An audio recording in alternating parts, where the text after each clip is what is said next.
Hi, everyone, and thanks for joining us here on CBS News 24/7. I'm Lindsay Reiser, and we are tracking extremely dangerous and now deadly conditions in Southern California, where multiple wildfires continue to burn out of control. Four major fires are raging with little or no containment in the Los Angeles area. They are being fueled by high winds. They are having this gigantic windstorm, and the fires have been named the Palisades Fire, which is west of LA, the Eaton Fire northeast of the city, and the Hurst and Woodley Fires in the northern outskirts. I want to show you a time lapse now of the Palisades Fire. So this has destroyed dozens of homes and businesses. It's also forced tens of thousands to evacuate. And state fire officials say at least 2 people have died in the Eaton Fire. The exact cause of death is unknown at this time. They also say a high number of the people injured by the fires were those who did not evacuate. Now, more than 1,000 structures are destroyed. That number is expected to go up. Please prioritize your safety as well as the well-being of those around you as we come together to continue to get through this widespread disaster. Los Angeles County firefighters will remain on the front line until we reach full containment. So I want to give you some context of where this is happening in the LA area. Here's a map showing the fire's location in relation to cities and some of the area's biggest attractions. So the famous Hollywood sign, as well as the Getty Museum, are located between the Woodley and Palisades fires. In fact, the museum posted on Instagram, quote, "Some trees and vegetation on site have burned, but no structures are on fire. They remain closed." The Santa Monica Pier is just south of where the Palisades Fire is burning, and many of you may have been in the area for Disneyland. That's located a bit further away in the city of Anaheim. Let's go ahead and bring in Ryan Hill for more on this. He is the general manager of Porta Via Restaurants, which has 4 locations in Southern California, including Pacific Palisades. And he joins us now from the restaurant in Beverly Hills. Ryan, first and foremost, thank you for being here on such a solemn day for you and your family. How are you and your loved ones holding up through all this? Thank you. I appreciate you having me on. My family is fine. We're all doing well. Unfortunately, a lot of our friends and neighbors in the Palisades are not doing so well. And obviously, our thoughts and prayers are going out to all those families, to our first responders out there, fire station number 69 that we're very close with. A lot of great people are having a really rough morning this morning. So. Yeah, we understand you've had to evacuate your restaurant in Pacific Palisades, the one that I mentioned. Do you have any idea the condition of that current building right now, or how your employees are doing? As far as I know, all of our employees are fine. We evacuated yesterday in time, and everybody was able to get out of the neighborhood. But today, nothing is confirmed.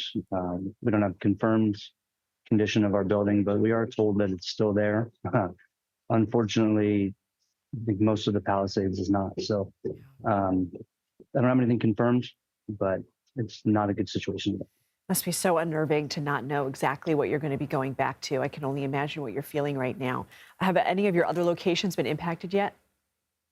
Yes, today we decided to close our Calabasas location as well, out of just caution for our employees and their families, and people that might be coming out.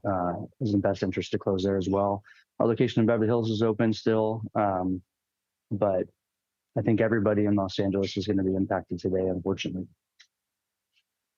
I want to ask you, this is obviously an area, Southern California, prone to wildfires, but I mean, this feels different. It feels unlike what we've seen. It feels just so catastrophic, and that isn't to downplay the damage that we've seen in wildfires past. But what sort of preparations do you have in place in case of an emergency like this? And can you put this in context of other moments in time where there have been wildfire warnings?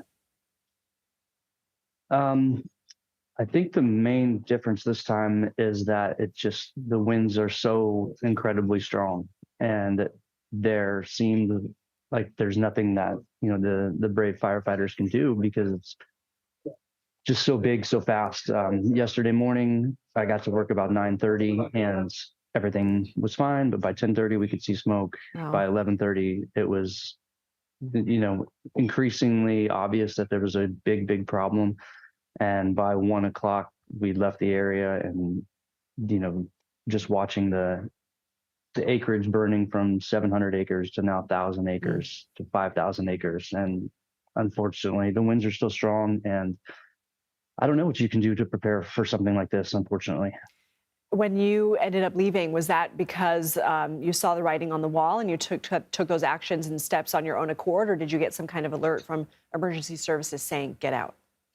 We definitely got an alert from emergency services. That was kind of the last straw. We were trying to keep our doors open as long as we could to be a safe place and service our community. We went through this a few years ago, maybe about 5 years ago, 6 years ago, where the neighborhoods were evacuated and we were able to stay open and be of service to our neighbors. But this time it seemed different, and we all were getting alerts, and we wanted to make sure that our employees that were there at work were able to get out, and we were able to do so safely. Ryan, I am so sorry that we are talking to you under these circumstances. The images are devastating, even more so for you. You are the one living it with your friends and families and colleagues. Please take care and please keep us posted. Thank you very much. Thank you. CBS News correspondent Elise Preston is in Malibu, California, which is in Los Angeles County. Elise, I saw you last hour. You were literally holding onto a pole because the winds were so strong. I still see them whipping your hair around. What are the conditions right now?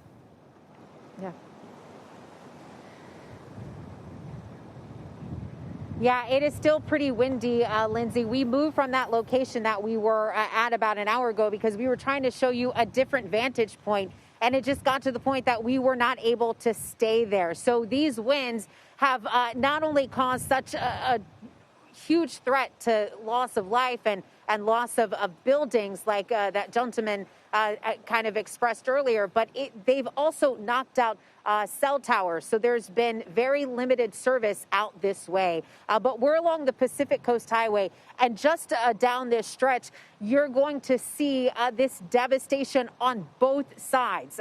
Businesses, homes just burned to the ground. You mentioned more than 1,000 structures.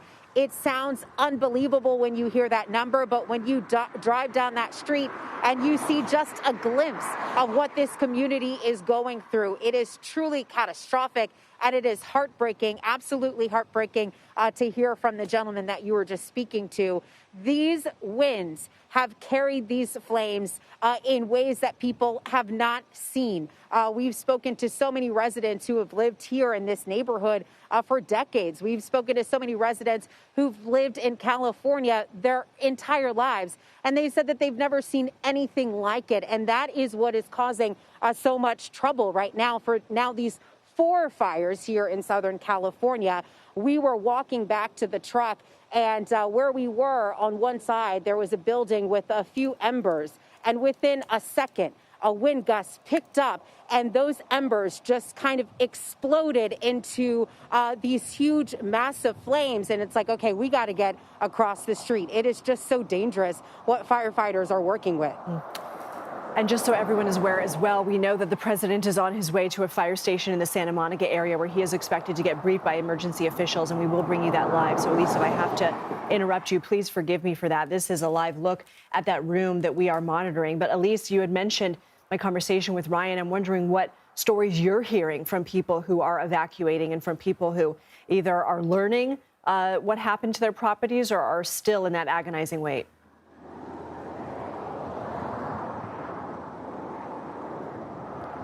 There's so many stories, Lindsay, right down on this street. This is the Pacific Coast Highway. If you go down further to where we were about an hour ago, there are dozens of cars that are just kind of parked there. People were forced to flee, or they couldn't make it somewhere, so they're just kind of parked on the side of the road. We saw people crying in their cars. We saw people praying in their cars. People are just so concerned. And even if their homes are safe, for now, they're concerned about their neighbors. We spoke to a man who said that, his home was safe.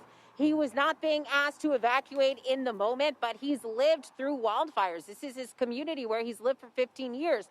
So he was staying put, opening up his home to people if they needed shelter. And there are so many stories. There are countless stories of people either giving back, trying to help people, or people who are just kind of in this limbo, waiting to see what is going to happen with their home. People have lost everything. And again, it's 4 fires that are now raging in Southern California. The winds are not expected to die down. You're not seeing that crazy wind like you did an hour ago, not because they've died down, just because we've moved positions. But these winds are moving quickly, and they're moving these flames right along with them. And so who knows where we could be hours from now. Okay, Elise Preston, thank you so much. We hope you and your crew continue to stay safe. Thank you for bringing that to us.